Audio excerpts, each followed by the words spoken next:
ما في غير طريقة واحدة اللي هي المقاومة العسكرية؟ I don't believe there's another way. I wish there were another way. Who wants war? Who wants destruction? Even Hitler didn't want war. He would much prefer to have accomplished his aims peacefully, if he could. So I'm not saying I want it, but I honestly don't see another way unless you choose to be their slaves. And many people here have chosen that. I can't really say I can understand it. You want to live. I can't really say I respect it. You know, so many dead, so much destruction, before the bodies are even buried, before the buildings are even rebuilt. The person who's responsible for it all, you can't wait to welcome him.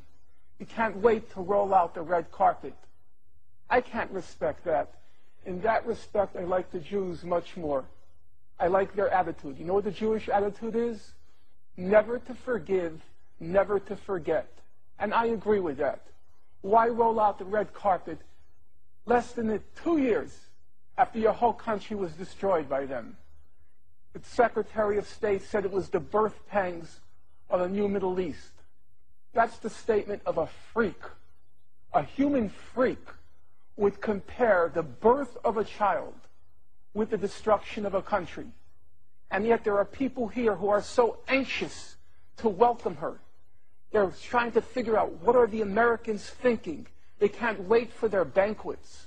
How can anyone respect that? I respect the Jews 1,000 times more. Never to forgive, never to forget. All the death and all the destruction. And you can't wait to welcome him. Norman. It's disgusting. Who the hell cares if Bush is coming? ولكن أنت عم بتقول إنه في حرب أخرى قادمة. You should have declared him persona non grata. He's not welcome here. He destroyed your country. He was responsible for the war. You know full well that resolution could have been passed 3 weeks earlier. He destroys your country, and you can't wait to greet him. You have no self-respect. How can you expect other people to respect Arabs if you show no respect for yourself? If the Lebanese people overwhelmingly vote to let the Americans and Israelis have their way, I guess you have to accept that. I could see that. And I couldn't possibly say that they don't have the right to make that choice.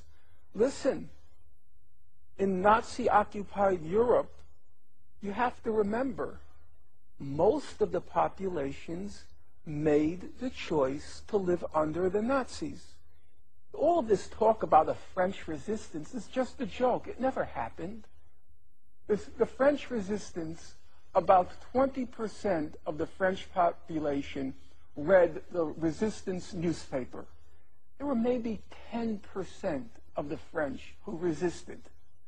The rest said, don't resist, because the Nazis were ruthless. You resist, 400 are killed for each soldier that's killed. That's how the Nazis operated. So most of the French said, like you, we want to live. Don't resist. But now I have to ask you, in retrospect, who do we honor? Do we honor those who say, let us live? Or do we honor those who said, let's resist?